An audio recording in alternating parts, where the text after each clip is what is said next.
할렐루야. 잔치 오신 여러분들 주님의 이름으로 환영합니다. 여러분들 이미 복 받으신 줄로 믿습니다. 주님이 이 자리에 함께 하시기 때문입니다.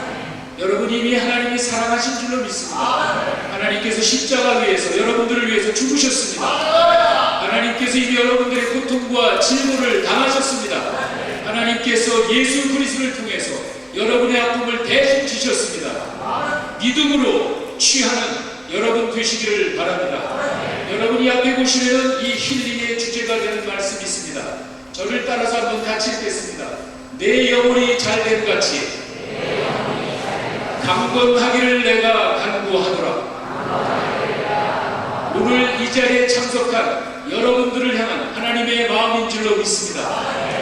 혹시 여러분들 마음속에 막힌 것이 있다면 풀어놓으십시오. 혹시 우리 마음속에 아직도 불신의 마음이 있다면 내려놓으십시오.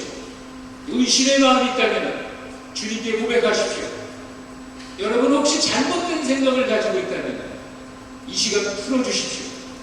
아직도 용서하지 못하는 마음이 때문에 여러분 그 용서의 마음을 달라고 하나님 앞에 고백하시기 바랍니다.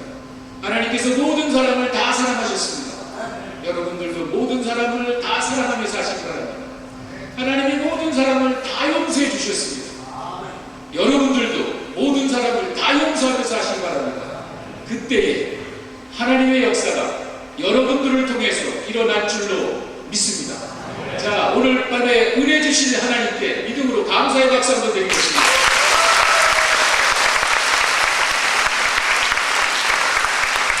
또 오늘 여러분들에게 치유와 회복을 허락하실 하나님께 감사의 박수 드리겠습니다.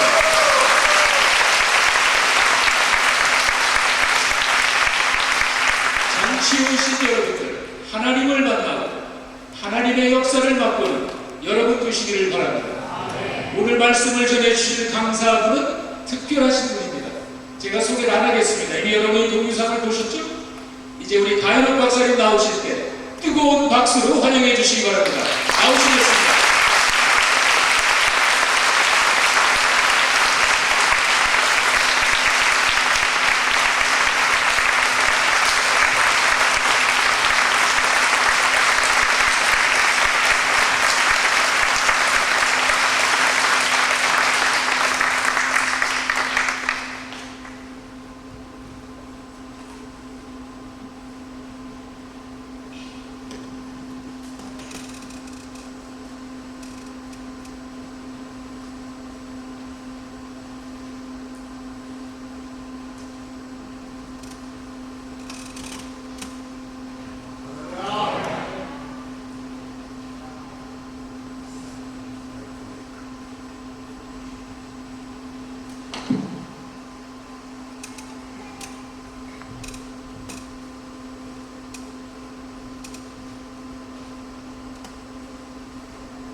하나님, 시간 우리의 마음을 주께 영이다 찾아와 주시고 하나님 임재하여 주시옵소서. 주의 말씀에 대하여 우리의 귀를 여니다 하나님 들려주시고 깨닫게 하시고 반응할 수 있도록 도와주시옵소서. 역사하여 주시옵소서. 감사드리며 예수 그리스도 이름으로 기도합니다.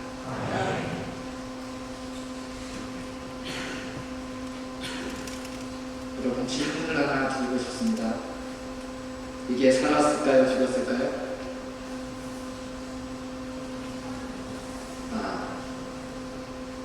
죽었는데 살았을 거예요. 이렇게. 이게 죽었을까요? 살았을까요? 자, 우리 박수로 결정할까요? 제가 들어야 되니까. 네, 여러분의 손을 이렇게 들고 계시면 안 됩니다.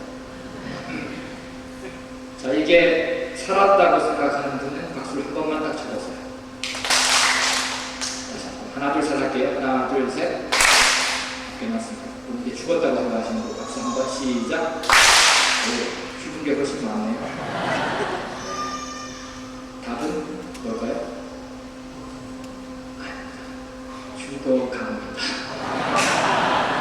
맞아요? 네, 이게 살 수 있어요. 이거 사실 꺾은 지가 얼마 안 됐거든요. 오늘 오후에 이렇게 꺾었어요. 우리를 위해서 이게 좀 희생을 했죠. 저 나무가 고통을 당했습니다. 이게 죽어갑니다. 맞죠? 이게 살려면 어떻게 하면 될까요? 붙여야죠. 붙이지 않고 이대로 뒀다. 그럼 내일 되면 네가 어떻게 될까요? 말해줘. 그 다음 날이 되면 더 마르고 아마 다음 추석 때 가면 바짝 갈라서 아마 아궁이에 집어넣어야 될 거예요. 그렇죠? 이게 되었습니다. 이게 우리의 모습이었습니다. 한때 혹시나 지금 왜 다른 나야 라고 생각되시는 분이 계세요.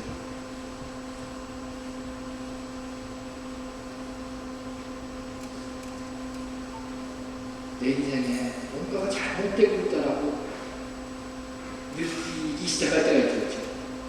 그러니까 얘가 지금 이렇게 아주 촉촉하고 이렇게 푸릇푸릇할 거예요. 그렇죠? 그러나 뭔가 얘는 지금 내가 지금 나무에서 떨어져 있기 때문에 뭔가 이상한 거 느낄 거야. 그렇죠?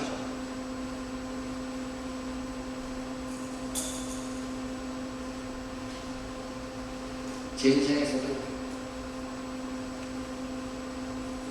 그런 시기가 찾아왔습니다. 왜냐하면 자꾸 떨어져 있었으니까. 벗겨진 가지였기 때문에.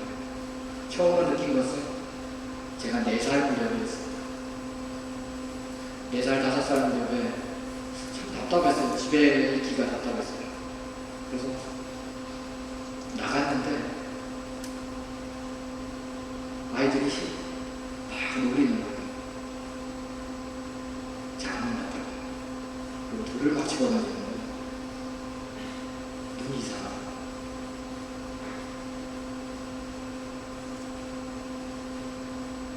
부모님은 사실 그래서 저를 나가놓지 못하게 했습니다. 저는 답답함과 외로움 때문에 나갔는데 친구가 아무도 없는 거예요. 아무도 놀아주지 않았습니다. 실제로 함께 놀 수 있는 아무것도 없었습니다. 저는 그전까지는 사실 모든 사람이 저처럼 태어나는 줄 알았어요. 전 태어날 때부터 이렇게 보이지 않았기 때문에 모든 사람은 그럴 거라고 생각했는데 그때 비로소 제가 보이지 않는다는 걸 알았습니다. 그리고 제가 나가면 놀림을 당하고 그리고 길을 잃어버려서 가족을 고생시키고 또 넘어져서 다치고 그래서 제가 자꾸 턱에는 아직까지 상처가 있습니다. 눈 위에도 있고 뭐 다리에는 수도 없이 있고 저희 부모님들이 그렇게 나가지 말라고 했는데 그렇게 나가고 싶더라고요. 답답하니까. 또 저희 부모님들도 저처럼 앞이 두 분 다 보이지 않으십니다. 그래서 그분들은 매일 거리에서 사셨어요. 그래서 낮엔 저를 돌봐줄 수 없었어요.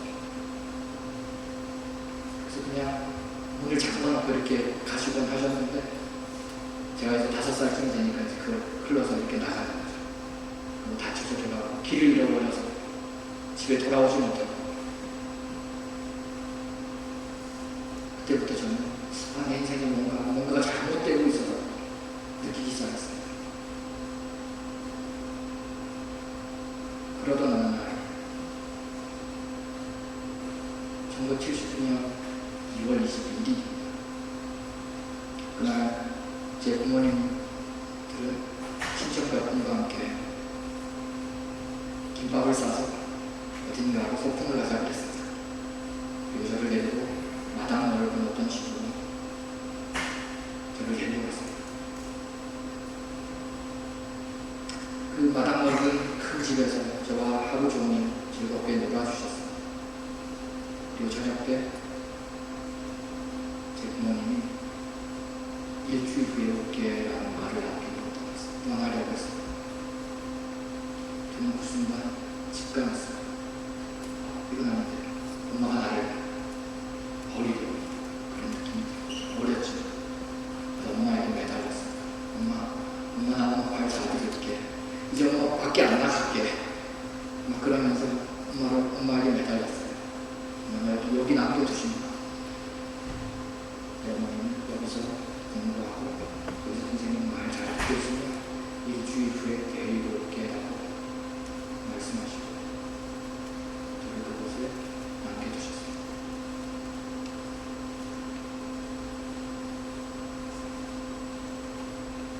인생에 뭔가 잘못되어 가는 것들이 하나도 늘었습니다. 그것은 고아원이었습니다. 특별히 장애인을 양육하는 미국 선교사님 중에 한 분이 6.25 때 특별히 전쟁 고아들 가운데 장애를 입은 아이들을 이렇게 모아다가 이렇게 먹이시고 입히시고 기르시던 그런 고아원이었습니다. 물론 제가 그 고아원에 갔을 때는 이제 그 선교사님 은퇴하시고 한국인 원장님께서 그 고아원을 경영하셨습니다.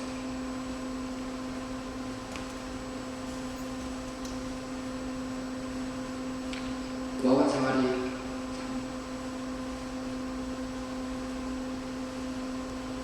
외로웠습니다.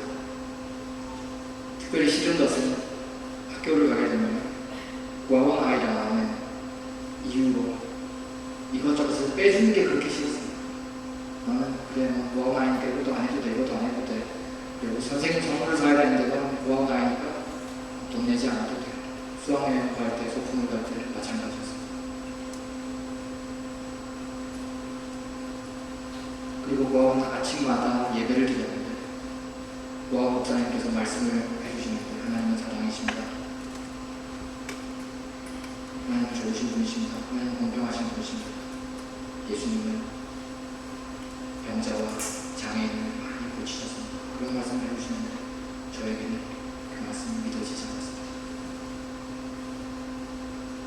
하나님이 사랑이시기 때문에 내가 이곳에서 자라나 하나님 공평하시기 때문에 내가 이런 곳에 머물러야 되나 생각했습니다. 그리고 그 고아는 참으로 많은 저와 같은 시각장애 아이들이 있었습니다. 그리고 그 밖에 다른 많은 장애인 아이들이 함께 자랐습니다.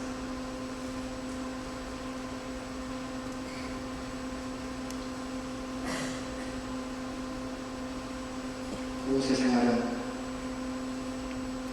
그렇게 저렇게 놀리는 친구는 없었지만 그냥 장애인들끼리 서로 그냥 아픔을 나누면서 그냥 허망한 소망들을 나누면서 내가 자동차를 운전할 수 있으면 집에 갈 텐데 그런 얘기들을 나누면서 그렇게 지냈습니다. 사춘기가 되었을 때 자아 개념이 생기고 이제 미래에 대해서, 장래에 대해서 생각을 시작했습니다. 제가 이렇게 살다가 이곳에 있다가는 결국에 나의 부모님 같이 될 수밖에 없겠다라는 생각을 했습니다.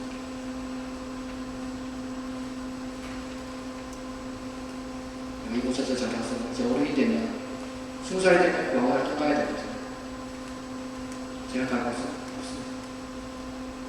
부모님과 같이 그래도 거리로 가든지 어느 곳으로 가서 그렇게 살다가 또 제가 결혼을 혹시나 해서 자녀를 낳으면 그 자녀 역시 고아원에 보내야 돼요.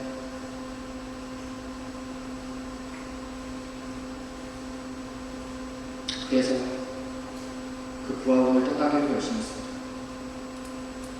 무작정 서울로 떠났습니다. 부모님 특수학교에 진학을 하려고. 왜냐하면 단 하나의 이유는 나의 부모님 같은 그런 어른이 되지 않아야 되겠다. 그런 마음으로 고아원을 떠나서 서울로 갔습니다. 서울로 가니 참 새로운 것들이 많았습니다. 신기한 것도 많고. 특별히 장애인 아이들인데 그렇게 똑똑할 수가 없어요. 아이들은. 정말 똑똑하더라고요. 아까 그 유스 미팅에서 그런 얘기를 했었는데 얼마나 똑똑한 아이들이 있냐면 한 번 들은 것은 모조리 외우는 아이가 있었어요. 그 아이의 신기해하는 것은 사람이 책을 읽으면 왜 그걸 다 못 외우냐는 것이었어요. 안 읽었으면 몰라도 읽었다면 외워야 될 아이다. 그게 그의 지론이었습니다. 참 재능 많은 아이들도 있었어요. 그리고 무엇보다 저를 부럽게 했던 것은 너무 부유한 그런 아이들이 있었습니다. 정말 부유했습니다. 자기에게 붙여진 그런 기사가 있습니다. 그런 아이가 있었어요. 그래서 그 아이를 학교에 내가지고 데리고 가고 하는데 낮 시간 동안 그 기사는 학교 운동장에서 맨날 차를 닦고 그냥 뭐 축구하는 반 있으면 뛰어서 축구하고 그냥 뭐 차에서 자고 어쨌든 그랬던 매우 부러웠습니다. 제가 그 친구를 보면서 그렇게 생각했습니다. 하나님이 공평하시냐 잘해야지.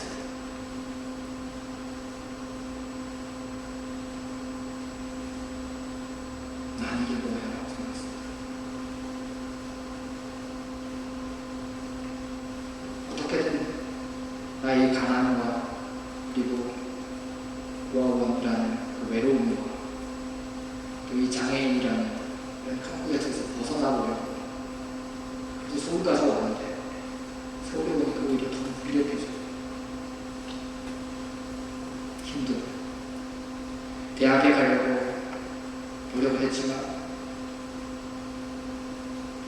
쉽지 않았습니다. 전자책을 구하기도 힘들었고 그리고 책을 읽어주는 그런 작은 목사들이 물론 있었고 열심히 도와주셨지만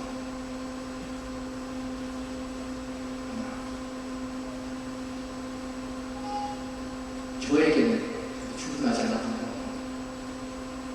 그래서 대학 시험을 그렇게 제가 가기를 바랬던 그런 대학 시험을 또 떨어졌습니다. 그리고 한국에서 얘기하는 재수라는 거 그래도 해보려고 했습니다. 왜냐하면 다른 수가 없었습니다. 하려고 했었는데 그래서 공부를 계속 할 수가 없었어요. 주변 사람들은 참 말렸어요. 네가 대학에 나간다 그래서 네가 대학 졸업장을 가진다 그래서 누가 너를 써주겠냐, 누가 너를 취직시켜주겠냐. 아소라 성충에는 솔잎을 먹고 살아야 되는 거다. 실제로 제가 이제 성인 되었기 때문에 더 이상 고아원이나 사회복지시설 그런 사회복지 혜택을 받기도 어려웠습니다. 재수를 하다가 그것도 포기했습니다.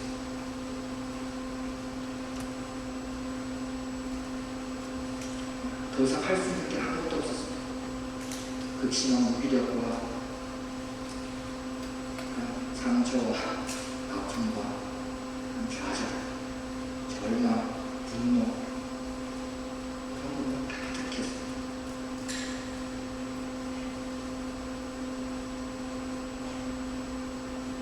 저는 저의 외로움과 투쟁해 보려고 했습니다. 저의 그 어둠과 저는 싸워보려고 노력했습니다. 저의 장애와도 제가 싸워보려고 노력을 했습니다. 몸부림을 쳤습니다. 그러나 저는 이 모든 것들과의 투쟁에서 철저하게 패배하고 말았습니다. 저는 장애를 극복한 사람이 아닙니다. 어떤 분은 저를 그렇게 소개하지 못했어요. 그 사람은 장애를 극복한 사람이 아닙니다. 저는 철저히 패한 사람입니다.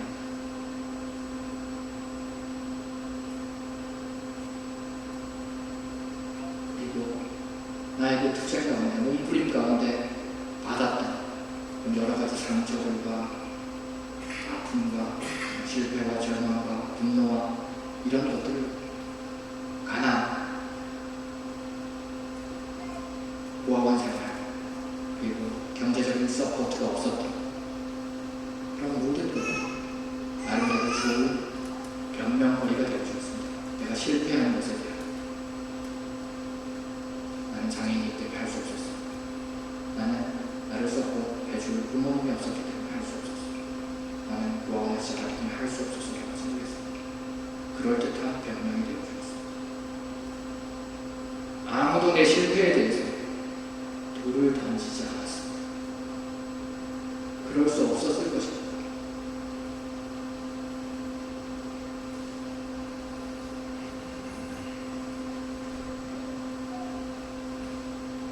그것이 제가 말라가요, 제가 시들시들해져 가요, 그런 이유라고 저는 생각했습니다. 나의 장애가, 나의 가난한 부모님이, 그리고 집 없이 자란 그런 것들이 제 인생 실패, 제 나뭇가지가 시들시들하는 그런 이유라고 저는 생각했습니다.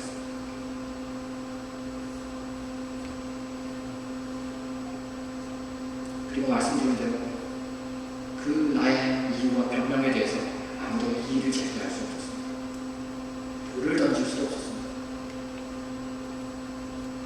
그러나 더 심각한 것은 이제 본격적으로 마치 병이 깊어서 이제 자각 증상이 막 나타나기 시작한, 우리가 심각한 병은 그렇다고 하잖아요. 그렇죠? 간이 이렇게 손상되었을 때 처음에 잘 모르다가 자각 증상이 나타날 때 많이 늦었다라고 얘기를 하잖아요. 심장 같은 것도 모르고. 그랬던 것 같습니다. 이제 정말 바짝 말라가기 시작했어요. 생활에 아무런 재미가 없었어요. 그렇게 몸이 건조할 수가 없었어요.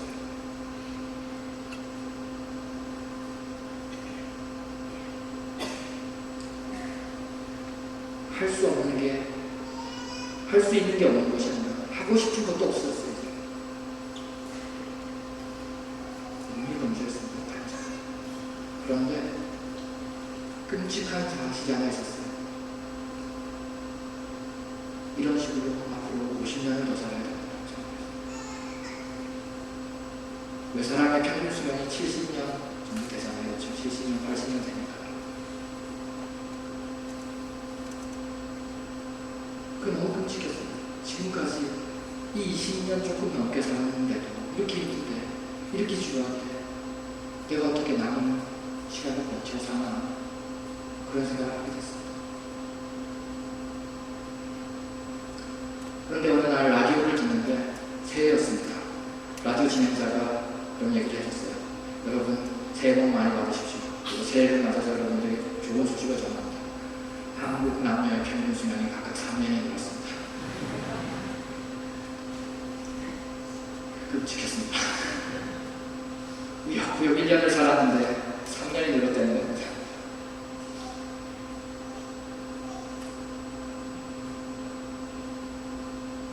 하나님, 제가 그때 교회 다녔거든요. 왜 이렇습니까? 하나님 진짜 사랑이 맞습니까? 하나님 공평하시면 제가 이렇게 사는 게 하나님 공평하신 겁니까? 가서는 알고 싶었어요. 그 즈음에 제 친구 2명, 한 2회 사이에, 그 이후에 2회 사이에 친구 2명이 스스로 목숨을 버리는 사건이 있었어요. 한 친구는 제가 학교 다닐 때 그렇게 부러워했던 부잣집 친구였어요. 아버지가 갑자기 교통사고를 당하셨습니다. 그래서 하시던 사업을 정리하게 되었고 그 집안에 그래서 좀 어려워졌겠죠. 중화를 잃고 그 아들, 제 친구도 스스로 아버지를 떠나갔습니다. 또 한 친구는 노래를 굉장히 잘 부르는 친구였는데 어떤 아가씨를 사귀어서 연애를 하고 결혼을 하게 됐는데 그 사실을 난 그 아가씨의 그 부모님께서 그를 찾아와서 그를 모욕하면서 그래서 만날 수 없도록 만들었습니다. 또 시련의 아픔을 가지고 이기지 못하고 그 친구 역시 세상을 떠나갔습니다. 저는 그 소식을 듣고 정말 터질 것 같았습니다. 가슴이 터져나갈 것 같았습니다. 벽에 머리를 부딪히고 싶었습니다. 자네가 인생을 노려야 하는 그런 이유가 됩니까? 하나님, 이렇게 하고도 하나님이 공평하십니까? 하나님이 사랑이십니까? 하나님이 좋으신 분이십니까? 말씀 좀 해보세요. 소리를 지었어요. 절규하고 싶었습니다.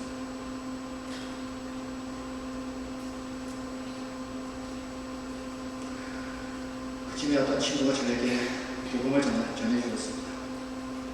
나는 네가 하나님에 관해서 많이 안다라는 것을 안다는 거야. 네가 하나님에 대해서 많은 것들을 이미 알고 있다는 것을 알고 있다. 그러나 너는 하나님을 만나는 적이 있냐? 그런 얘기를 저에게 들려주었습니다. 하나님을 만나 굉장히 신기하고 신선하게 들었습니다. 그래, 난 하나님을 정말 만나고 싶다. 따져서 하나님 왜 인생이 이런 거냐? 하나님 인생이 이런 것입니까? 하나님이 경영하는 인생은 이런 것입니까? 따져 묻고 싶었습니다. 그 친구는 저에게 하나님을 만나는 방법을 알려주었습니다. 예수님께서 지금도 내 마음의 문을 두드리고 계십니다. 요한계시록 3장 20절 말씀을 읽어주었습니다. 그리고 로마서 10장 10절의 말씀을 저에게 읽어주셨습니다. 마음의 믿음을 예의로 이것이 나의 구원의 길입니다. 그 말씀을 듣고 하나님을 만나기 위해서 예수 그리스도를 영접했습니다.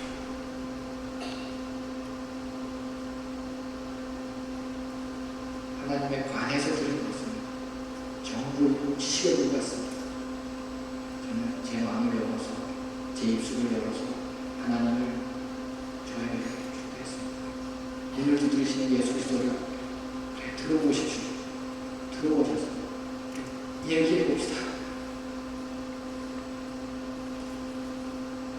그런데 그 작은 일이, 그 작은 사건이 제 삶의 변화를 만들어내기 시작했습니다.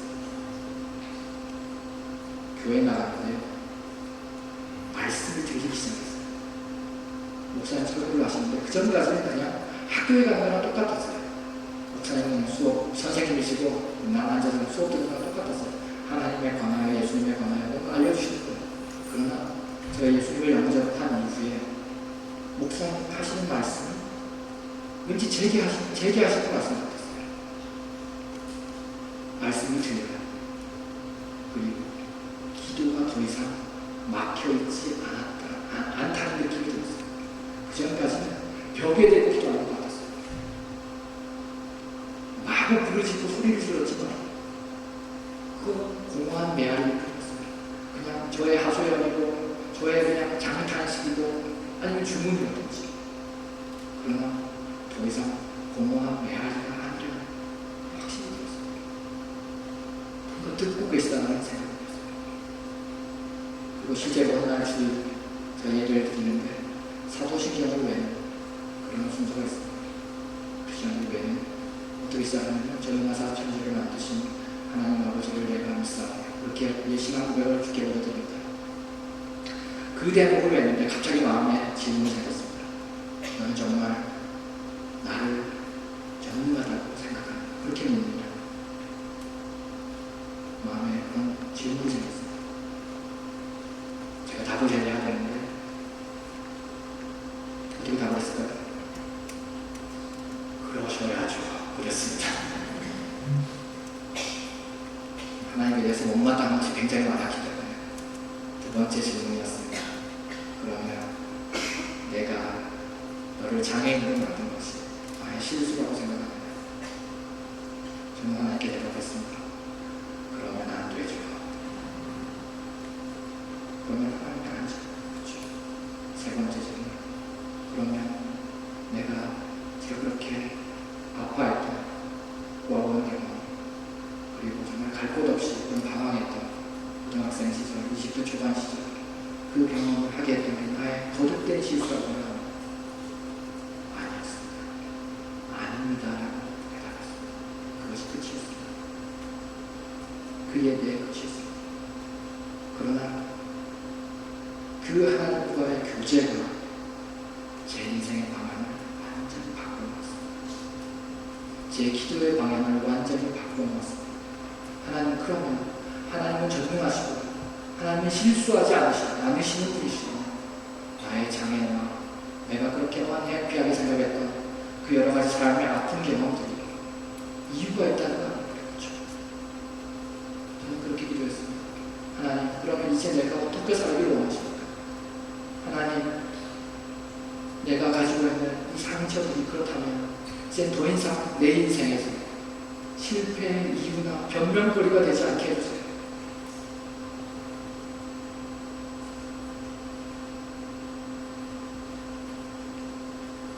하나님의 새 일이 시작되었습니다. 주님 말씀을 듣는데 저에게 계속해서 새로운 시작에 대한 말씀을 들려주셨습니다. 그때가 가을이었어요. 96년 가을. 5월 새로 시작하는 거예요. 그런데 가을이 되면 한국에는 수능 시즌이잖아요. 그렇죠? 그래서 대학 입시를 이렇게 준비하는데 제가 그 시즌만 되면 늘 몽상을 했었어요. 내가 가지 못했던, 내가 이루지 못했던 꿈이 갖고 있으니까. 근데 그때 마침 하나님께서는 제 기도를 들으시고 또 저와 그렇게 교제하시고 새로운 시작에 대한 말씀을 계속해서 들려주셨어요. 그리고 그것이 제가 다시 캠퍼스에 도전하라는 그런 하나님의 음성을 저에게 차츰 깨닫게 해주셨어요. 그러나 그때 나이는 제 나이는 이미 26이었어요. 7년을 방황했습니다. 하나님, 이런 생각을 하게 하시려면 진작 하셔야죠. 이게 뭡니까? 제가 이제 칠수가 아니다. 칠수. 그냥 칠수하세요. 머리는 이미 목소리였었어요.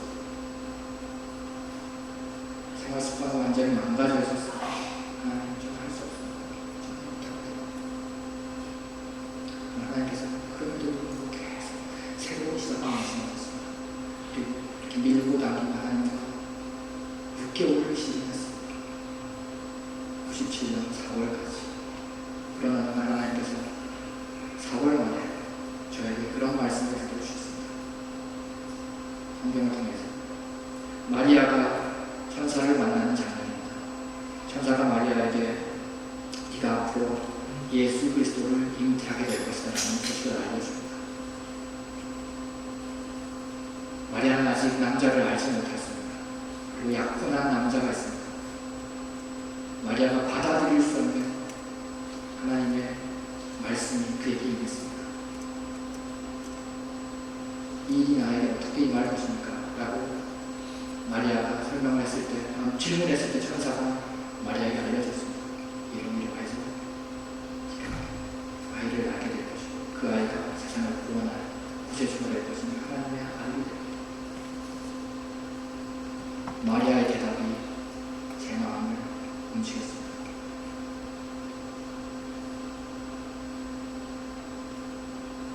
I'm your servant. May it be to me as you have said. 나는 주의 계속 좀 말씀대로 이렇게 마리아가 제가 그 말씀 하나를 붙잡고 하나님, 그러면 제가 순종하겠습니다. 저는 모르겠습니다. 어떻게 해야 될지 모르겠습니다. 이제 시간도 6개월밖에 남지 않았습니다. 그러나 마리아의 고백을 붙잡고 제가 순종하겠습니다. 나아가서 저는 모든 것을 정리하고 5월부터 공부를 시작했습니다. 그리고 10월까지 공부를 하고 11월에 시험을 쳐서 제가 1998년도에 연세대학교 인문학부에 들어갔습니다.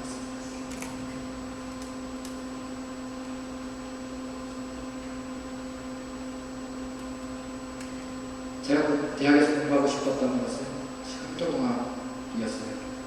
그러나 그 당시에 한국의 대학에는 시각장애인을 공대에 받아주지 않았어요. 원서를 받아주지 않았어요. 우리는 시각장애인을 가르칠 수 있는 그런 환경이 없습니다. 되지 않습니다. 그래서 할 수 없이 문과대에 들어갔어요.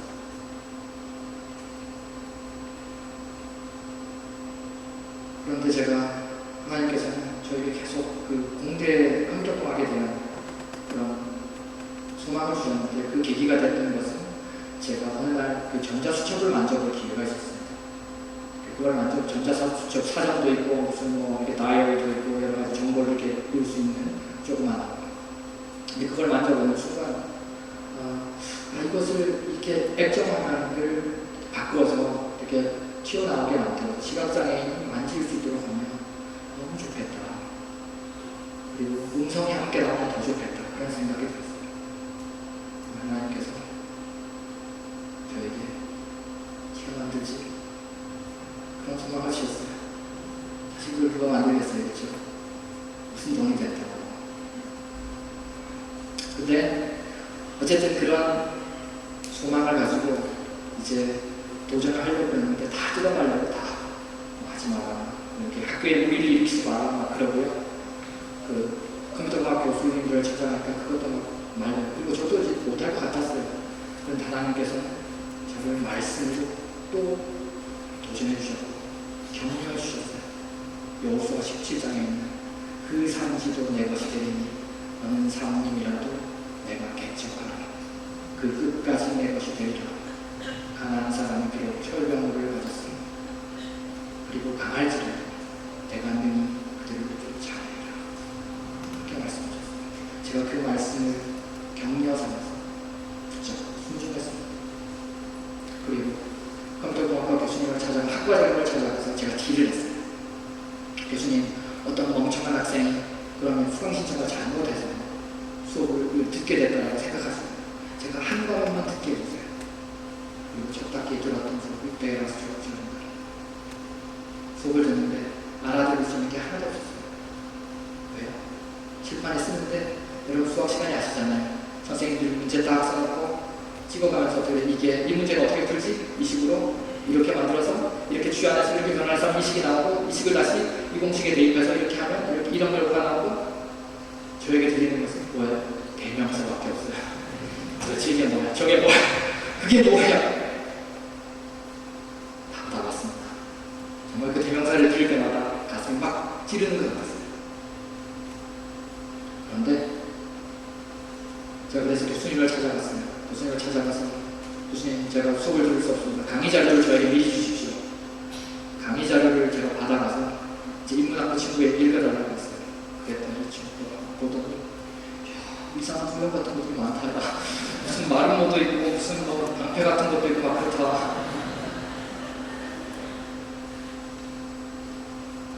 하나님, 나는 못합니다.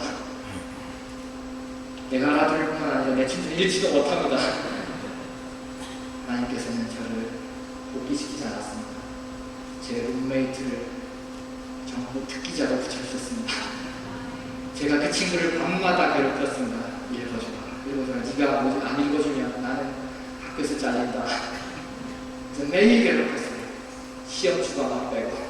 시험 주간에 집에 공부해야 되니까 또 양심이 있습니다. 시험 주간에 못하죠. 저는 오히려 시험 주간에 학과했어요.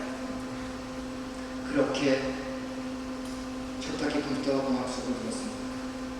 하나님의 은혜로 예를 받았습니다.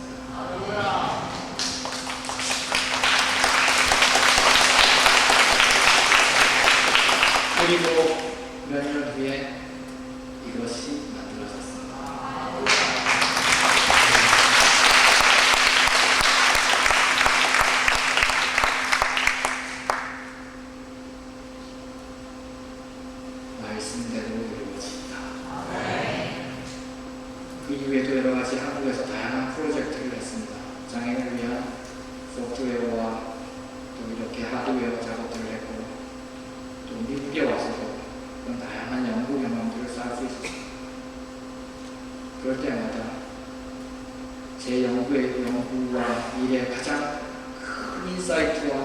솔루션을 작성했던 것은 바로 저의 장애의 경험이었습니다. 제 친구들의 그 장애의 경험들이 저에게 가장 큰 자산이었습니다.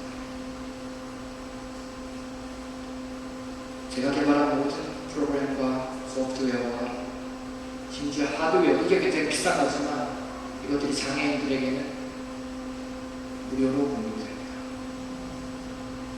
제가 그럴 수 있는 이유는 제가 그들의 아픔을 알기 때문에, 하나님께서 저에게 그 아픔을 알게 해주셨기 때문에 그렇게 결정할 수 있습니다. 저를 고아원에 남겨두고 떠났던 그런 부모님마저 제가 돌봐야 되나, 제가 정말 복음을 전해서 그 불쌍한 분들,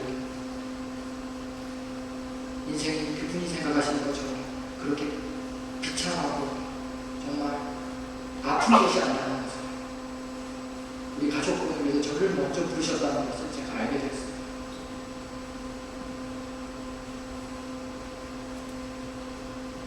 상처에 대한 제 기도를 들으시는 하나님을 찬양합니다. 제가 하나님께 어떻게 기도했다고요? 하나님, 더 이상 이 상처가, 이 아픔이 제 인생에, 제 삶의 어떤 실패에 대한 변명이 되지 않게 해주옵소서. 이게 오히려 사명이 되게 해주십시오. 그렇게 기도했던 제 기도를 하나님께서 들어주셨습니다. 그리고 지난 7월 하나님께서는 저를 시각장애인 공학 박사로 만들어주셨습니다.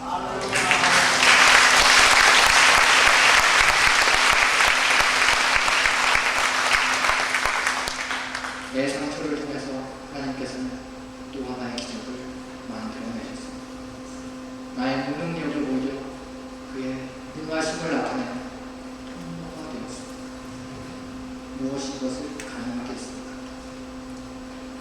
나의 투쟁, 나의 불굴의 의지, 그런 아닙니다. 저는 자기를 극복한 사람이 아닙니다. 저는 말씀드린 것처럼 철저히 회개한 사람입니다. 그리고 그 나의 실패에 대해서 내가 가진 그 상처를 변명과 이유로 사용했던 사람입니다. 그러나 이제는 지금 오히려 그 경험들이 하나님께서 나에게 주신 사명이며 자산이며 또한 내가 함께 그 고통을 치유할 수 있게 하는 그런 공감대를 형성할 수 있는 가장 멋진 도구가 되어 있습니다. 그 이유는 단 하나, 내가 예수님께 붙었기 때문에. 이를 통해 나는 하나님을 만났습니다. 그리고 저는 그의 음성을 들을 수 있게 됐습니다. 그리고 제가 붙었다는 이유 하나 때문에 저는 하나님을 만났습니다. 그리고 나를 만지시고 나를 낫게 하시는 하나님을 경험하였습니다. 그가 어떤 분이신지, 얼마나 공평하시고 사랑이 많으시고 실수하지 않으시는 분이라는 것을 알게 되었습니다. 제가 그분을 찬양할 수 있게 되었습니다. 시간 제가 여러분과 이 하나님을 찬양하기로 합니다.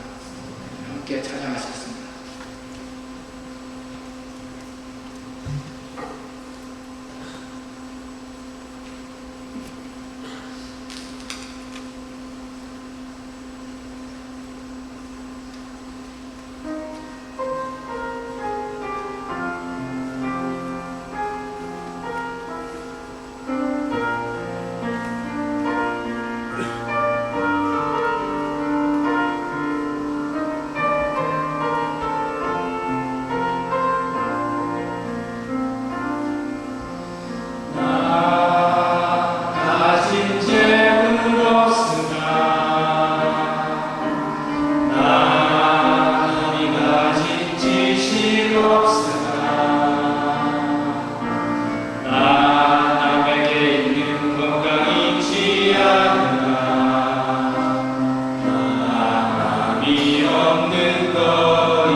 없으나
불행하다고 생각하는 사람들이 있습니다.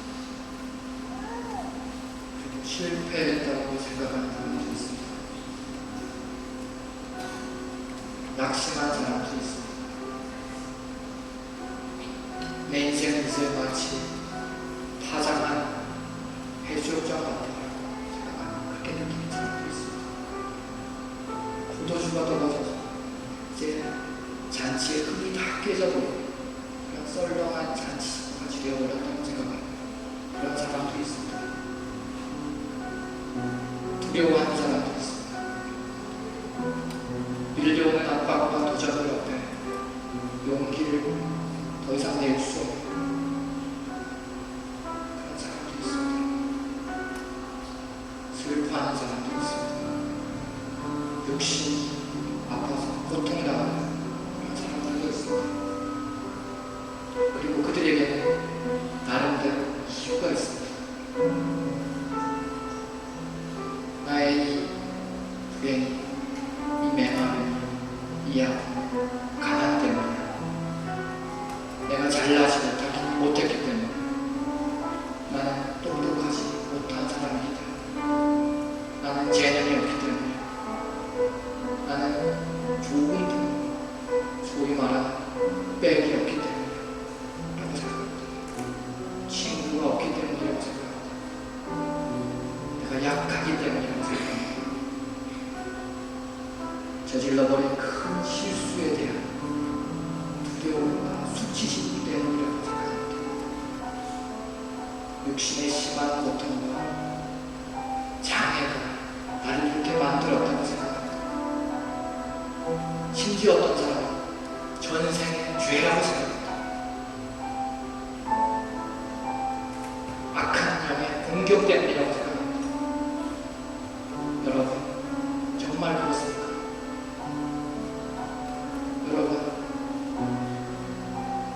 여러분이 그것을, 여러분이 힘들고 아프고 고통스럽다는 것을 왜 이런가라고 생각할 때 그 이유를 알려준다고 해서 여러분이 그 고통과 그 아픔에 대해 설명을 듣는다고 해서 그것이 여러분에게 무슨 유익이 됩니까? 여러분, 더 이상 상처에 주목하지 마십시오. 모든 것은 지불되어 있습니다. 우리 모든 허물과 우리 모든 부끄러움을 덮으시기 위해서 예수 그리스도께서 십자가에서 찔리셨습니다. 우리의 죄악을 용서하시기 위해서 그가 대신 사랑을 받으셨습니다. 여러분, 예수 그리스도께서 우리를 대신하여서 징계를 받으시고 우리는 이제 평화를 누릴 수 있게 되었습니다. 우리의 영과 우리의 마음과 우리의 육신의 회복과 나음을 위해서, 치유를 위해서 그가 대신 채찍에 맞아 주셨습니다. 오늘 모든 대가가 이미 지불되었습니다. 여러분, 상처를 주목하지 마십시오. 하나님은 우리의 상처보다 크신 분이십니다. 그의 사랑은 우리의 상처를 싸매고도 남음이 있습니다. 하나님의 은혜는 우리의 모든 아픔을 감당하고도 남음이 있습니다. 하나님의 능력은 우리의 모든 연약함과 무능함과 무기력함을 덮으실 수 있습니다. 어떠한 문제보다, 어떠한 아픔보다 하나님은 크십니다. 여러분, 하나님의 그 사랑이, 하나님의 그 은혜가, 하나님의 그 능력이 이제 흘러가도록 만드십시오. 여러분의 삶 가운데 흘러 들어올 수 있도록 여러분 만드시기 바랍니다. 어떻게? 제가 했던 거죠. 여러분, 이제 이 나무가지는 놔두면 말라서 비틀어져서 죽어 아궁이에 던져질 수밖에 없는 것입니다. 그러나 지금 이 나무에 접붙이고 살아날 수 있습니다. 그 나무에 대해서 다시 생기가 돋고 다시 파릇하게 일어날 수 있습니다.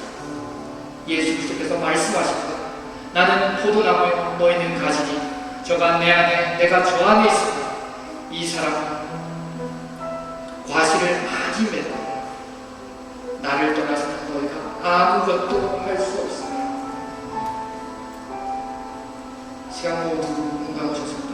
특별히 하나님, 이제 나의 가난, 나의 그 아픔과 나의 모든 상처들이 내 인생에 더 이상 내 실패에, 내 아픔에 이유가 되지 않기를 원합니다.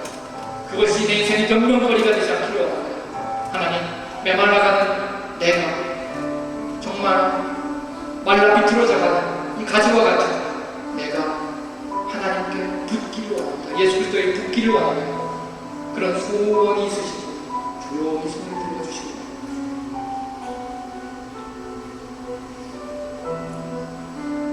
여러분, 고민하지 마십니다. 예수 그리스도께서 지금도 우리의 마음 문 밖에 서서 두드리고 계십니다. 내가 문 밖에 서서 두드리고 누구든지 내 음성을 듣고 마음을 열고 내가 들어가 그와 더불어 먹고 그는 더불어 나와 더불어 먹으라고 말씀하십니다. 여러분, 예수 그리스도 만나시기 바랍니다. 그를 통해서 하나님을 만나시기 바랍니다. 여러분의 벗겨진 가지와 같은 그 인생, 이제 나무에 붙음으로 살아나는 역사가 있을 것입니다. 하나님의 능력이, 하나님의 은혜가, 하나님의 사랑이 흘러가기를 하십시오. 여러분, 이러한 소망이 있으신 분 조용히 손을 들어주시기 바랍니다. 저는 여러분을 볼 수 없습니다. 그러나 하나님은 보십니다. 여러분의 손은 그것을 통해서 하나님은 여러분을 만나주실 것입니다. 여러분, 조용히 손을 들어주시기 바랍니다. 나는 주님이 필요합니다. 나는 주님이 필요합니다. 나는 나의 실패와 좌절과 절망, 나의 가난과 아픔과 상처 때문이라고 생각했습니다. 그러나 그것이 아니라 내가 나무에 붙어있지 않았기 때문이라는 것을 알게 되었습니다. 하나님, 내가 이제 주님께 붙기를 원합니다. 하나님의 사랑이, 하나님의 그 은혜가, 능력이 흘러가기를 원합니다. 사랑하시는 분들 주시고, 제가 그분들을 위해서 17년 전 저에게 그런 수고를 해주셨던 그분의 사랑을, 그분의 그 사랑의 빛을 제가 받기를 원합니다. 여러분을 받기를 원합니다. 여러분들에게 10초의 시간을 드리고 싶습니다. 혹시 갈등하시는 분들이 있습니까? 정말 그럴까? 정말 그럴까? 네, 여러분, 정말 그렇습니다. 저의 사랑이 그 작은 증거 중 하나입니다.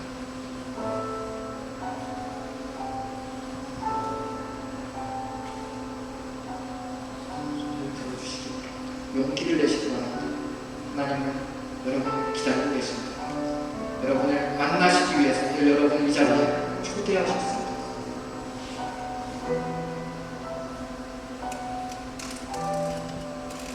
이분들을 위해서 제가 기도하도록 하겠습니다.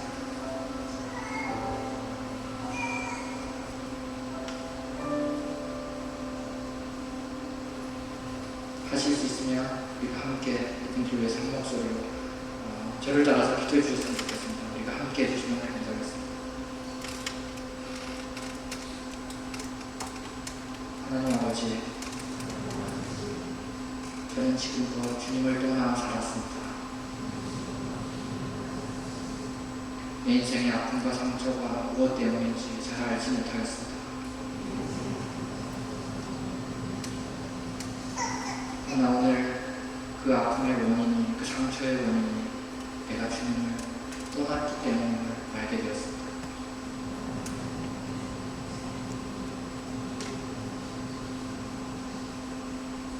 저는 주님이 필요합니다.